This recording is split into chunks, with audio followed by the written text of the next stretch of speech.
Well, hello, everybody.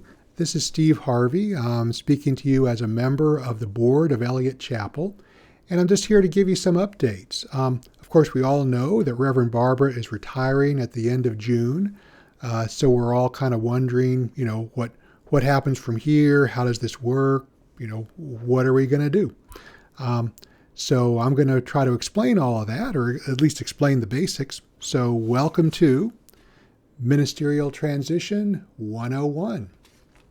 So first thing to know is that when Reverend Barbara announced her retirement a few weeks ago, she was giving us more advance notice than what congregations normally get. So we kind of started out with an advantage, with sort of a head start. So really we're doing okay as far as that's concerned. We have a fair amount of time. The finding a new minister is really something that occurs in two major steps. The first step is that we find a temporary minister, which is called an interim minister. And we have an interim minister for 1 or 2 years, usually 2 years. And then during that time, we look for a new settled minister. And there's good reasons to do it that way. I'll tell you a little more about that in a bit, but there's good reasons for doing it that way. So first, let's talk about the interim minister. So we need to find this interim minister over the next several weeks, but don't worry, we are ahead of schedule in doing that, and the UUA has a very nice process set up for us. There's sort of a matchmaking process where you have, there's a large pool of interim ministers and there's a large pool of UU congregations looking for an interim minister.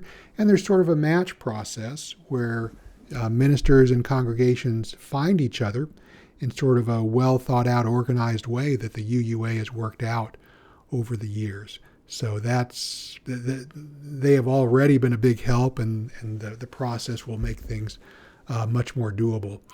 We have assembled a 5-person task force to work on this. And again, we're ahead of schedule and we're on track to stay that way. Normally how things work is that we will find out who our interim minister is sometime during the month of May. And the new interim minister will start around August 1st.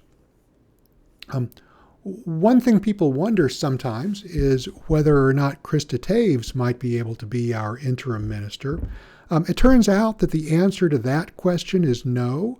The interim minister comes from a specific pool of ministers who sort of specialize in this sort of temporary ministry where they go from one job to another once every couple of years or so.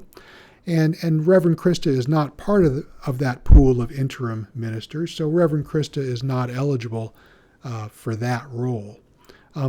Another thing to know is that our interim minister is not allowed to become our permanent minister or our new settled minister at the end of the interim ministry period.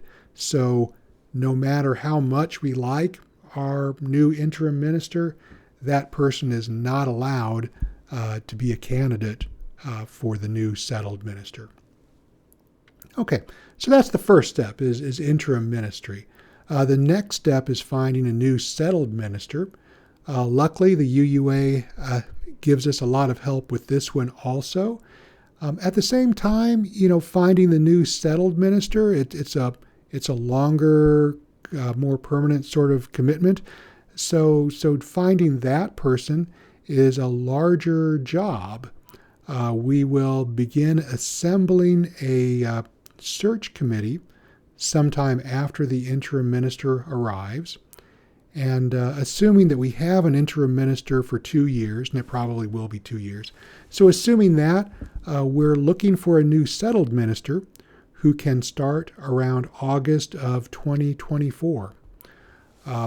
So the committee to find the new settled minister will have more than a year to do that. Even though they have more than a year, they'll be busy during that year. There's a lot of work that goes into finding the new settled minister. But also that's the fact that we want to have a long, careful search for the settled minister, that's one of the reasons that we have an interim minister, because that gives us plenty of breathing space and plenty of time to make that to do that search in the best way possible. So that's the lesson. We have interim minister and then settled minister, and this will be on your quiz. And thank you again for attending Ministerial Transition 101. Thank you.